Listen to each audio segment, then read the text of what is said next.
et celui tout aussi excellent qui est mené à Paris, avec le soutien très fort des élus, les élus de Strasbourg bien entendu, le maire du 10e arrondissement et la maire de Paris. Et c'était symboliquement très important de montrer que les équipes se rencontrent, qu'il y a des échanges quotidiens qui se font sur la manière de travailler ensemble, et c'est pourquoi nous avons souhaité ce matin avoir une longue réunion de travail avec à la fois la partie police, justice, la santé et bien sûr les porteurs des deux projets, les deux associations ITAC et Gaïa. Et puis nous irons voir cette belle salle qui est installée à l'hôpital, à côté de l'hôpital de Strasbourg. Voilà. Merci beaucoup. Donc, au nom du maire Roland Ritz que je représente, qui était avec nous tout à l'heure quelques minutes et qui a malheureusement dû s'absenter, mais qui est, comme vous le savez, tout à fait déterminé par rapport à ce projet. Donc, nous sommes très fiers que ce premier comité national soit installé aujourd'hui à Strasbourg. Remercier vraiment les élus et l'équipe parisienne, mais aussi toutes les institutions qui étaient là présentes, parce que tous les représentants du ministère, autant de la justice que de la santé, étaient présents lors de nos travaux tout à l'heure. Donc, nous sommes très fiers parce que s'il y a une loi, et d'ailleurs c'est un peu ces éléments qui sont ressortis, s'il y a bien sûr un cahier des charges qui est commun, nos expériences sont toutes les deux tout à fait spécifiques. Et comme je l'ai dit tout à l'heure, c'est très important parce que nous avons une responsabilité. Aujourd'hui, il y a eu le courage politique de Paris et de Strasbourg pour accompagner ces expériences, mais demain, d'autres villes vont s'engager. Et donc, c'est important qu'il y ait des modèles différents et les structures associations vous montrer comment les travaux, les usagers, même la population est différente à Strasbourg et à Paris. Et donc, c'est vrai que dans ce temps, qui est déjà le temps de l'échange des pratiques, autant l'échange de l'histoire politique qui est différente à Paris et à Strasbourg. C'est vrai qu'on a toujours dit qu'à Strasbourg, on avait eu la chance, parce que mes collègues ont eu de vraies difficultés, ont mis des énergies encore plus importantes, peut-être qu'à Strasbourg, pour convaincre. Vous savez qu'à Strasbourg, on a eu un débat apaisé, et j'ai rappelé qu'on a eu la chance que plus de 90% des élus du conseil municipal ont voté favorablement à ces salles de consommation. Donc on a mis tout en œuvre pour que l'association ITAC à Strasbourg puisse travailler en tranquillité, en expertise et en compétence.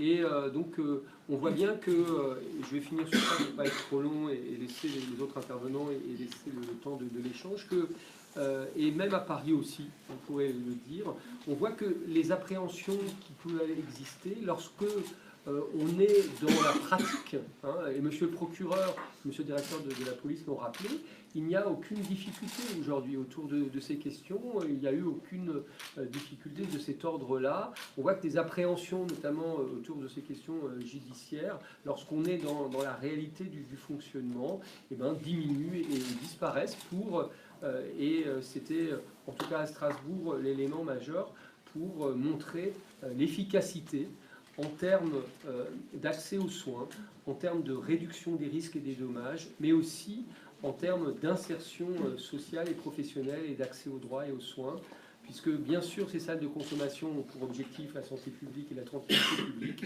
mais ils ont bien sûr l'importance et l'intérêt d'accéder aux soins, de soigner les gens qui ont des hépatites.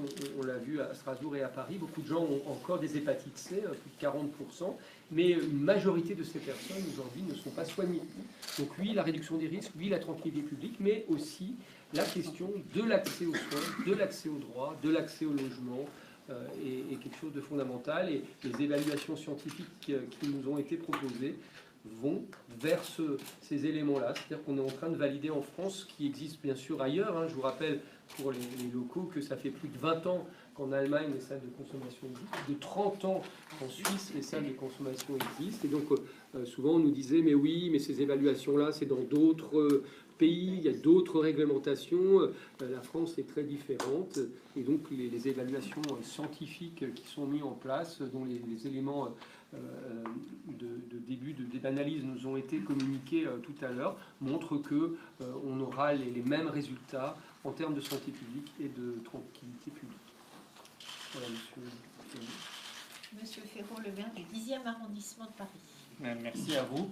Je suis heureux de nous retrouver aujourd'hui, évidemment, à Strasbourg, autour de la présidente de la MILDECA, avec l'ensemble des acteurs concernés, pour faire le point après quelques semaines d'ouverture de nos 2 salles de consommation à moindre risque à Paris et à Strasbourg.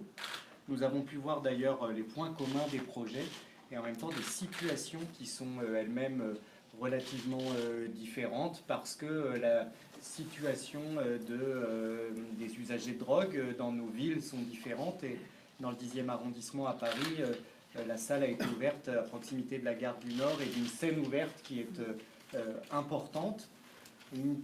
Le projet parisien a donné lieu à beaucoup plus de polémiques que le projet strasbourgeois, du fait à la fois d'une droite parisienne qui s'est mobilisée contre le projet dès l'origine et avec beaucoup de violence dans l'argumentation, mais aussi d'une inquiétude sincère et réelle de beaucoup de riverains du quartier de la Gare du Nord, de l'hôpital Lariboisière. Nous constatons après 4 mois d'ouverture, d'une part que la salle accueille un nombre d'usagers important et que la montée en charge est importante, que le travail à la fois sanitaire et de lien social et de prise en charge globale des usagers est déjà extrêmement positif et permet un progrès considérable, et qu'en termes de tranquillité publique, les craintes d'origine se sont avérées jusqu'à présent infondées, et donc que les riverains sont rassurés. Ça n'empêche pas toujours quelques oppositions, mais que les gens qui de bonne foi étaient inquiets sont rassurés, que nous pouvons passer à une autre étape plus sereine, à la fois du fonctionnement de la salle et du quartier de la Gare du Nord. Nous verrons maintenant les mois qui viennent, mais je dirais peut-être pour finir que beaucoup d'habitants du 10e arrondissement, notamment du quartier de la Gare du Nord, qui me disaient qu'ils étaient très inquiets de l'ouverture de la salle, me disent qu'aujourd'hui ils sont rassurés et qu'ils aimeraient qu'elle ouvre davantage. Parce que la salle est à la fois une pierre de plus dans le dispositif de réduction des risques, et je crois qu'aujourd'hui c'est indéniable et nous en avions besoin depuis longtemps. J'avais été, moi, comme maire du 10e, convaincu par Quai Neuf à Genève notamment, une situation beaucoup d'éléments comparables à Paris. Et puis la salle n'apporte pas la réponse à tout, et donc il faut que nous continuions à la fois à réfléchir sur son fonctionnement et son inscription dans la ville pour les mois et les années qui viennent. C'est un démarrage, mais c'est un démarrage réussi. Les 2 associations, peut-être, Madame Bader? Oui, donc pour ce qui concerne ITAC, donc la Argos, qui est la salle de consommation ouverte il y a un peu moins de 3 mois maintenant à Strasbourg, puisque la salle a été ouverte le 7 novembre. Nous avons une montée en charge qui est progressive et qui évidemment se fait plus lentement qu'à Paris, dans la mesure où Strasbourg ne connaît pas, comme Paris, ce qu'on appelle une scène ouverte. Une scène ouverte, c'est-à-dire des espaces publics dans lesquels les usagers consomment, se regroupent, public, semi-public, parking, garage. Et la salle parisienne a été ouverte vraiment à proximité de scènes ouvertes conséquentes, Gare du Nord, qui n'a pas été fait à Strasbourg. Strasbourg, le lieu qui a été ouvert est un lieu au sein d'une enceinte hospitalière, et les usagers qui viennent à cette salle font la démarche d'y venir et rendent du coup visible quelque chose d'une situation qui est une situation problématique pour eux puisqu'elle est illégale. Mais ils ont été, depuis l'ouverture, 60 personnes différentes à venir fréquenter la salle à l'occasion de 519 passages, puisqu'ils peuvent passer plusieurs fois par jour. Fréquenter l'espace de consommation. Ils ont été 79 à venir chercher du matériel de réduction des risques. Okay. Donc ces salles ont une vocation à intervenir au niveau de la diminution des trafics à risque des usagers qui utilisent à Strasbourg majoritairement la voie intraveineuse, c'est-à-dire la voie la plus risquée en termes de contamination VIH, VHC, et pour d'autres raisons de santé publique, qui sont à 95% injectables. Contrairement à Paris, Thomas va vous donner les éléments parisiens. Et ils injectent, et ça a été une surprise pour nous, majoritairement de la cocaïne. On pensait que ce serait des opiacés qui seraient majoritairement injectés. Le produit qui est pour l'instant majoritairement utilisé par voie IV, c'est la cocaïne. Vous dire aussi que nous pensons effectivement, ce qui se confirme actuellement à l'aune de ces quelques premières semaines de fonctionnement, c'est que nous touchons effectivement des personnes en situation de précarité qui étaient le public visé par ces salles.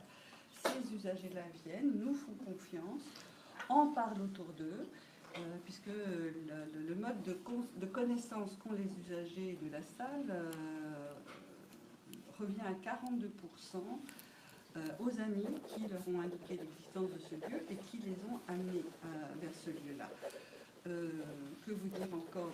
Qu'en termes d'épidémiologie, effectivement, on constate qu'il y a des contaminations par le VHC importantes, que la vaccination hépatite B n'est quasiment pas à jour pour l'ensemble d'entre eux, que nous avons un gros travail en matière, là aussi, d'accès aux soins à mener, et je pense qu'on est bien parti. Voilà. Merci beaucoup. Monsieur Que dire de plus?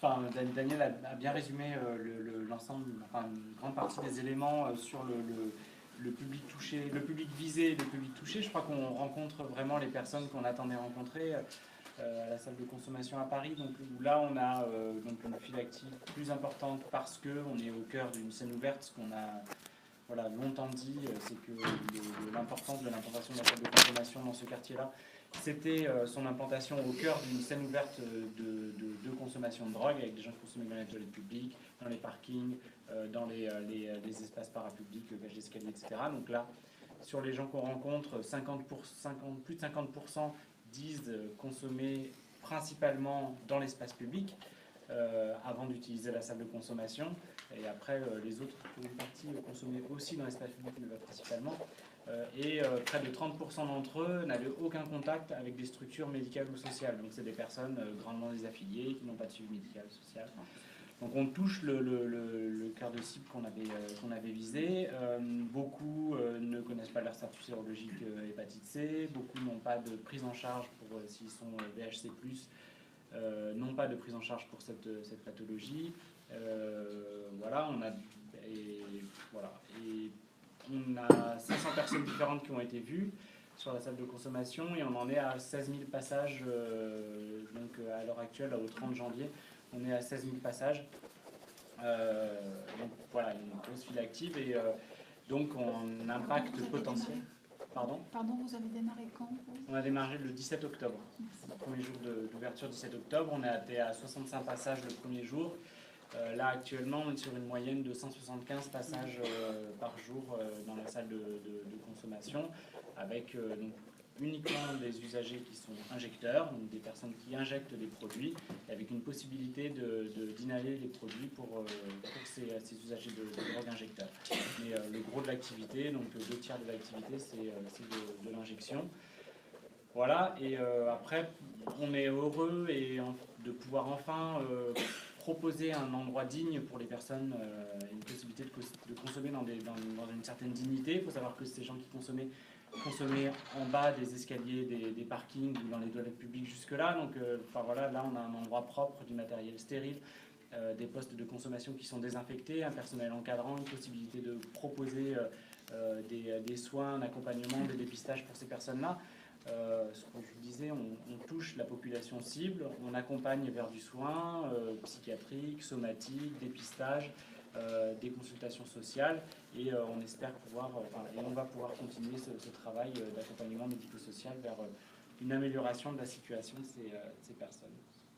Ça représente combien d'usagers?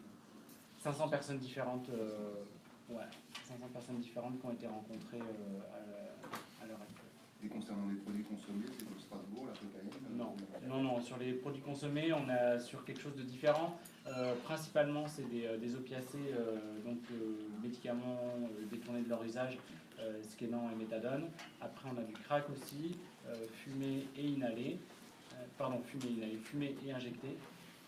Donc il y a aussi une proportion d'usagers qui injectent le crack. Donc nous, on essaie de travailler sur le passage à d'autres modes de consommation moins risqués comme l'inhalation, parce que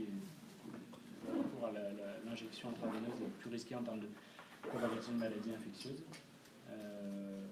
Voilà, et après, très marginalement, héroïne, cocaïne, mais on est dans des 1-2%, moins d'1% pour la cocaïne et un petit peu plus d'1% pour l'héroïne, mais c'est tout à fait marginal à Paris. Ce qu'on avait imaginé, en fait, on avait cette image de la scène parisienne avec beaucoup de sulfate de morphine revendus sur le marché noir, et c'est ce qu'on retrouve en grande partie.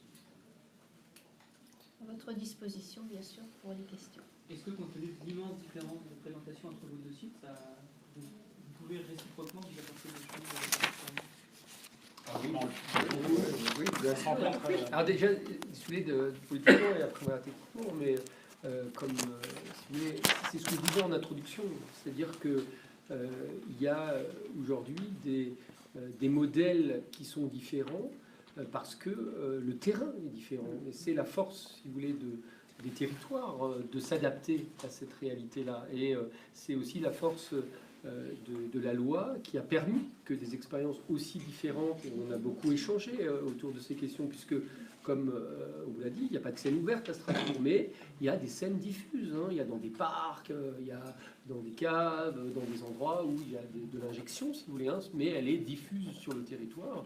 Et donc, ça nous aide beaucoup, si vous voulez, d'échanger autant politiquement que techniquement, parce que ça nous permet, si vous voulez, de réfléchir à aussi des modèles qui pourront être proposés à d'autres villes. C'est-à-dire que des grandes villes, sans doute, auront plus des modèles proches de Paris, des villes plus moyennes auront des modèles qui vont se rapprocher. Et donc, ça me semble tout à fait essentiel qu'il y ait ces modèles-là. Et donc, en tout cas, nous, ça nous a beaucoup enrichi. Il faut que vous sachiez qu'il y a une évaluation qui est aussi sur Bordeaux, Marseille, Paris et Strasbourg, de façon générale, vous voyez, pour voir au niveau des usages, là où il y a des salles de consommation, là il n'y en a pas, dans des villes différentes, avec des produits différents. Vous ne l'avez pas dit, mais par exemple, à Strasbourg, il y a beaucoup plus de femmes qu'à Paris, vous voyez, donc ça permet vraiment d'avancer sur la réflexion, puisqu'on est dans un temps important, mais il y aura d'autres temps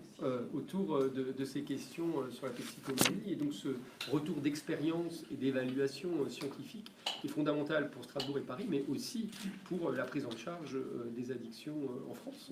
C'est une évaluation scientifique avec l'INSERM qui a été lancée dès l'ouverture de la salle pour, à partir d'une cohorte, voir comment les professionnels répondent aux besoins qui sont diagnostiqués. Et puis en parallèle, il y a une évaluation de ce qu'on appelle la médiation sociale. Alors ça, c'est un travail qui est fait spécifiquement à Paris, le travail avec les riverains pour expliquer ce qui est fait. On peut revenir sur les chiffres à Strasbourg. Est-ce que vous pouvez nous donner des détails sur plus jeunes, moins jeunes? Oui, absolument. Ça concerne qui en gros? Absolument. Mais au préalable, si vous voulez... Je pense qu'on a un écart de fréquentation très net entre décembre et janvier dans la salle. Il y a une augmentation de la fréquentation de la salle depuis début janvier.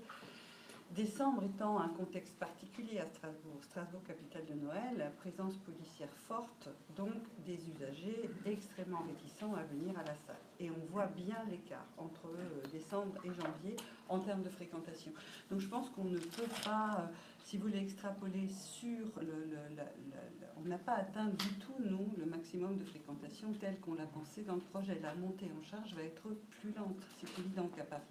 Mais vu le contexte, les contextes différents qu'on vous a expliqués, nous, on attend 80 à 100 passages jour d'ici quelques mois. On aura là atteint notre objectif, mais avec une montée en charge plus lente. Donc, au niveau, pour vous répondre, effectivement, tranche d'âge majoritairement concernée pour l'instant, à Strasbourg, les 30-45 ans. Très clairement, ce sont les personnes qui viennent le plus fréquemment. 35% de femmes, 65% d'hommes.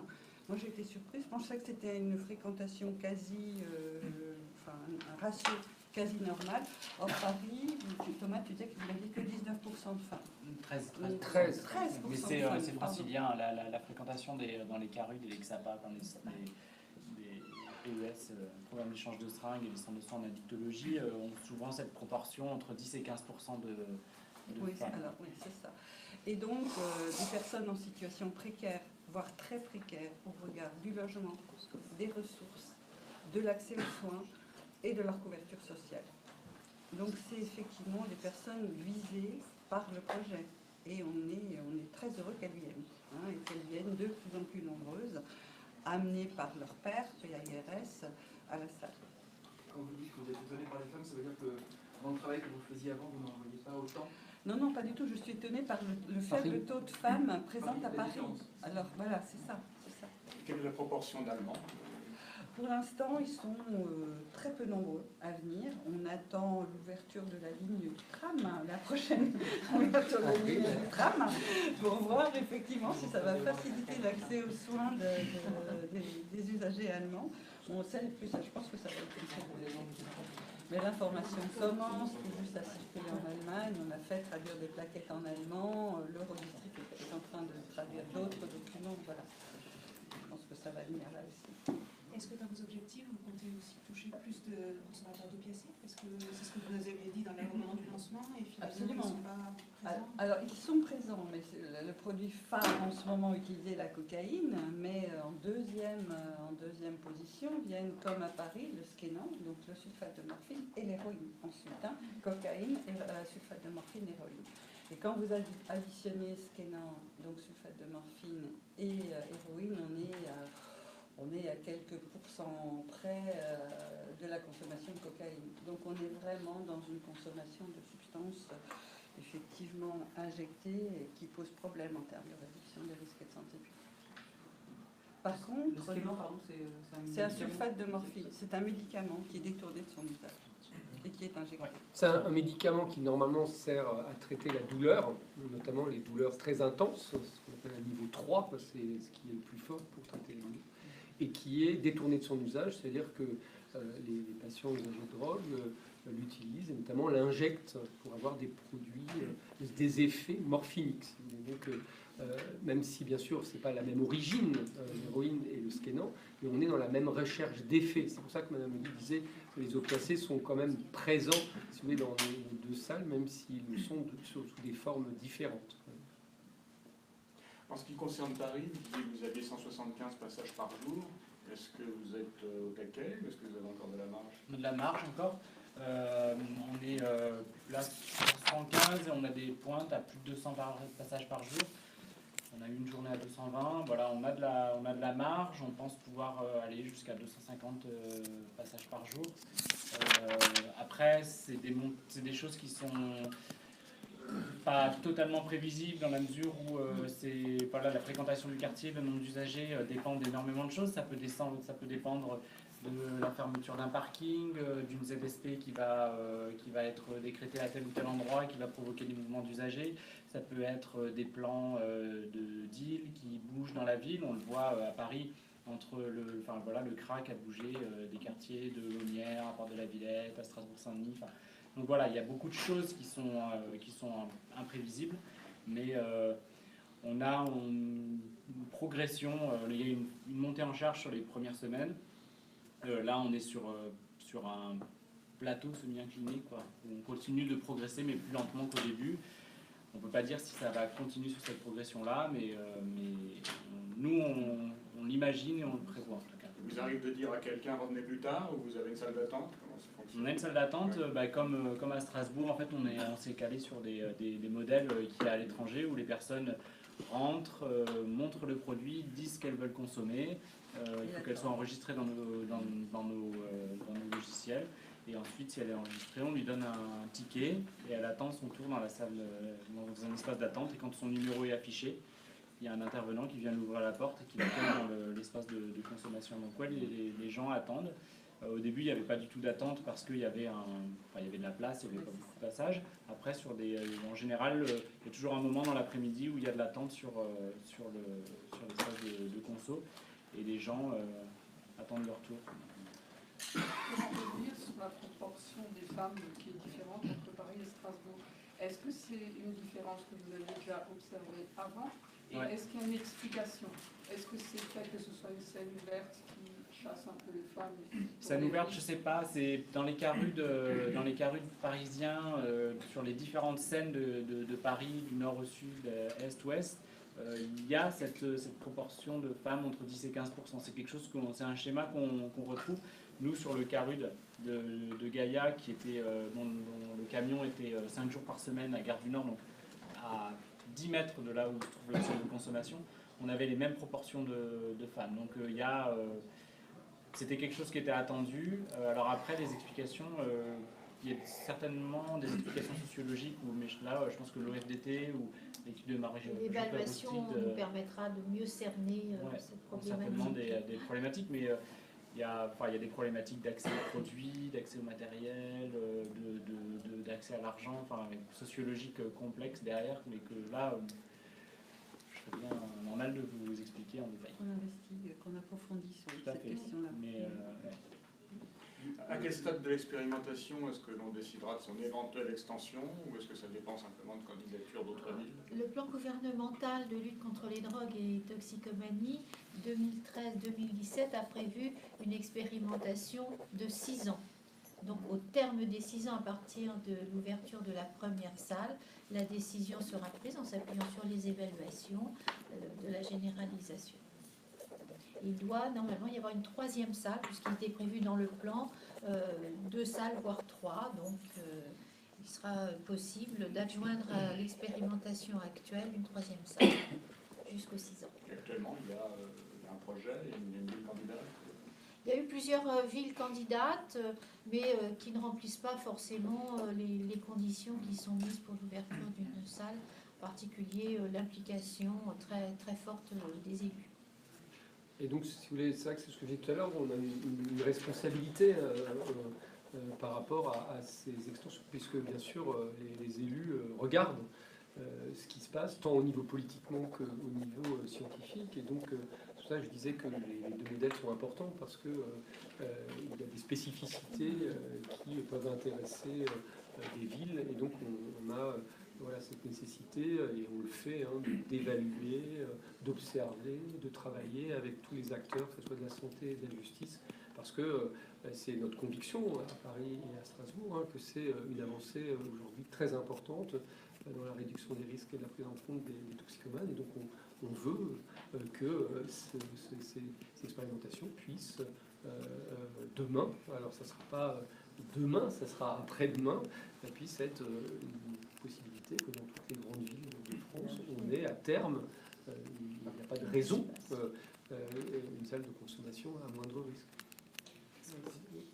Est-ce que vous avez identifié les raisons pour lesquelles ça se passait de manière plus apaisée à Strasbourg qu'à Paris? Est-ce que la concertation est mieux menée avec les... À Strasbourg, je peux dire, puis à Paris. Donc, à Strasbourg, c'est, je pense, alors, il y a 3 éléments. Le premier, clairement, c'est le côté transfrontalier. Comme je le disais, si vous voulez, ça fait 20 ans en Allemagne qu'il y a des salles de consommation. Ça fait 30 ans qu'il y a des salles de consommation en Suisse. Et donc les Alsaciens savent que ce sont des gens sérieux, vous voyez, que ce sont des gens de proximité qui connaissent.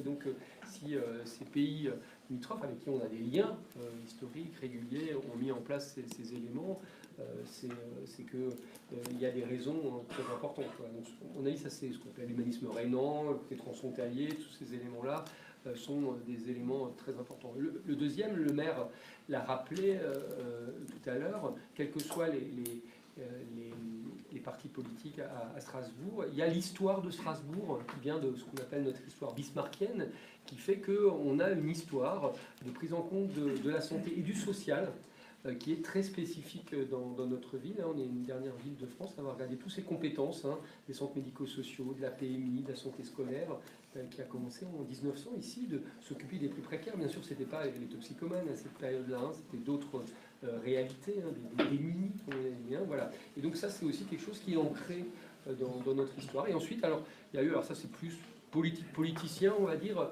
il y avait beaucoup de jupéistes chez nous à Strasbourg, en tout cas dans ce moment-là, C'est vrai que l'AJP a eu des expressions plutôt positives, même s'il n'a pas été au bout de la procédure. Et clairement, ça a permis aussi, parce que quand même 90% des élus, vous voyez, c'est beaucoup plus large que la majorité, socialiste, vert, donc bien sûr l'UDI très majoritairement, Modem aussi, mais plus de la moitié des républicains, l'UMP et les républicains ont voté pour, se sont même pas abstenus, quoi. Voilà. Donc ça c'est, à mon avis, les trois éléments d'analyse spécifiques qui ont fait. Bien sûr, et l'autre élément est très important, il est lié à l'urbanisme aussi, pour les gens qui voilà, on n'a pas de densité d'habitation, on est sur un site hospitalier avec, vous verrez, voilà, pour ceux qui ne sont pas allés, vraiment un espace tout à fait facile en termes d'arrivée, mais aussi en termes de proximité. Et donc, du coup, on n'a pas eu ni le problème politique, ni le problème des riverains. Voilà un peu les éléments. Je confirme. Je donnerai 3 éléments. D'une part, une autre culture politique avec un affrontement politique très fort.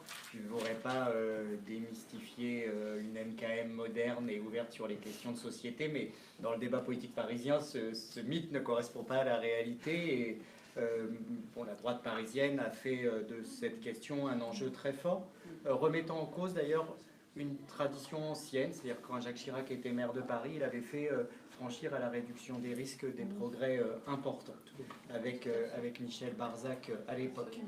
Deuxièmement, un urbanisme qui est beaucoup plus dense et qui n'est pas comparable, ce qui fait que, quel que soit l'emplacement retenu pour la salle, même le deuxième sur un site hospitalier est très proche des habitations et il est difficile de cohabiter au quotidien avec des usagers de drogue très précaires dans la rue, juste devant chez soi. Ensuite, une part d'irrationnel dans le débat, c'est sur lequel moi je me suis beaucoup appuyé avec l'ensemble des acteurs pour faire le travail de pédagogie.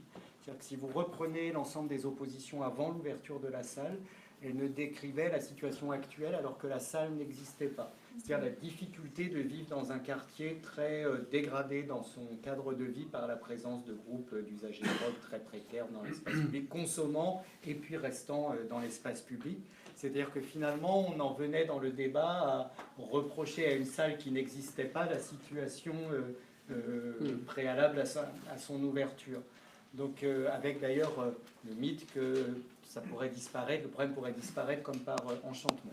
Ceci dit, on entend toujours ceux qui s'opposent fort.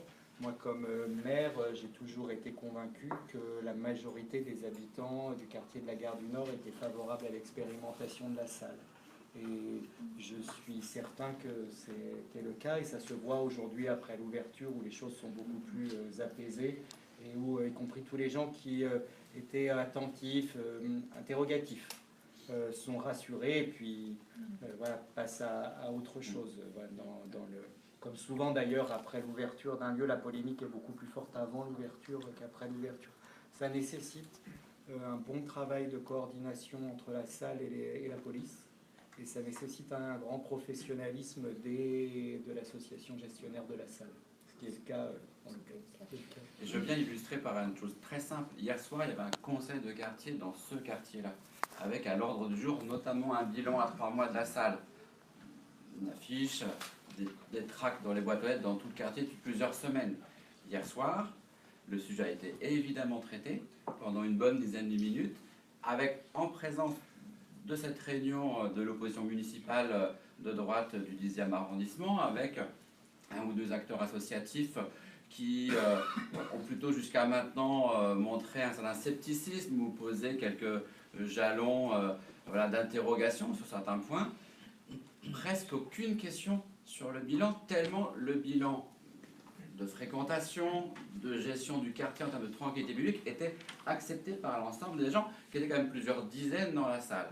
Et si je veux dire peut-être une chose ou deux, trois choses très simples, c'est aussi qu'il y a eu quand même de grands moyens d'information, de communication, de pédagogie qui ont été mis en œuvre, dès même avant l'ouverture de la salle. Et la ville de Paris, par rapport à son engagement public, avait aussi engagé, par exemple, des moyens en termes d'information citoyenne sous forme de colloques, qui avaient intéressé des associations lambda du quartier, qui avait réfléchi et qui avait décidé de positions publiques favorables. Ça n'a pas été tellement entendu, on va dire, dans le bruit médiatique par rapport à quelques banderoles, mais c'était une réalité. Il y avait depuis des années des gens du quartier qui étaient favorables à la salle et qui l'exprimaient.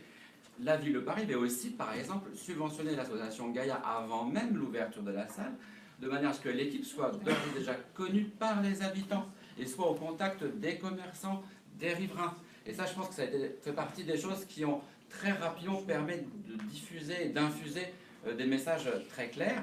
Et je finirai juste au moment même de l'ouverture par la formation de plusieurs centaines de personnels, tant de la ville de Paris que de la police nationale, d'acteurs du quartier, par exemple des responsables des parkings publics qui connaissent depuis des années la notion de l'intrusion ou de la détection de toxicomanes et donc du récupération de seringues, ou par exemple les gens qui gèrent les salisettes, la société GJC de Cour. Les acteurs du quartier connaissant la scène ont été assez associés et ont pu entendre des messages un peu forts. Et, juste pour finir, un cadre de dialogue qui a été institué dans la transparence, qui réunit tout le monde, qui est un comité de voisinage, qui a lieu toutes les 6 à 8 semaines, qui a commencé dès avant même l'ouverture de la salle, qui continue et qui a eu lieu par exemple la semaine dernière, et qui permet de créer de manière acceptée par l'ensemble des partenaires et par l'ensemble des personnes, dont les habitants, dont les personnes qui travaillent dans le quartier, qui permet de poser les choses de manière apaisée, de faire part de ces éventuelles craintes ou de ces éventuelles interrogations, mais justement d'y répondre et dans un cadre sérieux et apaisé. Je pense que M. André... Je vous propose encore 2-3 questions et Madame la Présidente d'Amit n'a pas encore visité la salle de consommation, donc elle va y aller. Donc si voilà, les journalistes veulent nous accompagner, il n'y a pas de souci, certains sont déjà venus, voilà. Donc, mais vous êtes voilà. Alors, est-ce qu'il y a de ce qui vient d'être dit, est-ce qu'il y a des effets sensibles et quantifiables sur la scène ouverte à Paris? Nombre de seringues ramassées, je ne sais pas. Alors, il y a des choses qui sont quantifiables et observables. Par exemple, lorsqu'on en parle aux personnes des parkings publics et du CEDECO, ils nous expriment le fait qu'ils trouvent moins de seringues ou qu'ils ont moins d'expulsions à faire. Ça, c'est une donnée quand même très forte. Et puis, lorsque la salle est ouverte, parce que la salle est ouverte 7 heures par jour, tous les jours de l'année, de 13h30 à 20h30, le quartier est très apaisé. Et par contre, lorsque les gens nous font part de remontées, ça concerne les périodes de matinée ou de soirée quand la salle est fermée. Ce qui posera la question, à un moment donné, de la capacité d'avoir plus d'heures d'ouverture pour la salle. C'est un truc qu'on retrouve dans plein de pays où les gens, une fois la salle installée, ils disent « ouais, mais maintenant, il faudrait peut-être l'ouvrir plus ». Et quand elle ferme, parce qu'il y a trop de monde, eh bien, les riverains téléphonent en disant « mais vous réouvrez quand ?» Oui, c'est ça.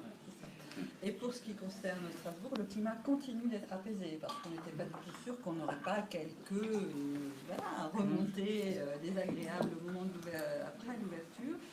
Eh bien non, nous en tout cas on constate que les usagers viennent vraiment de façon de plus en plus apaisée, en ayant de moins en moins peur d'être contrôlés par les services de police, parce que les services de police ne contrôlent pas actuellement les usagers à proximité de la salle. Et ça contribue aussi à l'apaisement, effectivement, à l'apaisement de l'atmosphère autour de la salle aussi. Madame Badin, est-ce que vous avez une moyenne par jour de... On est, nous, à 20-25 passages actuellement. Oui. Et ça augmente, si vous voulez, régulièrement. Et on a actuellement, sur les 2 dernières semaines, 5 nouveaux usagers qui arrivent. Voilà. Donc, je pense on n'est pas en plateau. On n'est pas en plateau. Et la différence de surface entre les 2 salles, c'est quoi? Je ne sais pas. 400 mètres carrés, bureaux compris.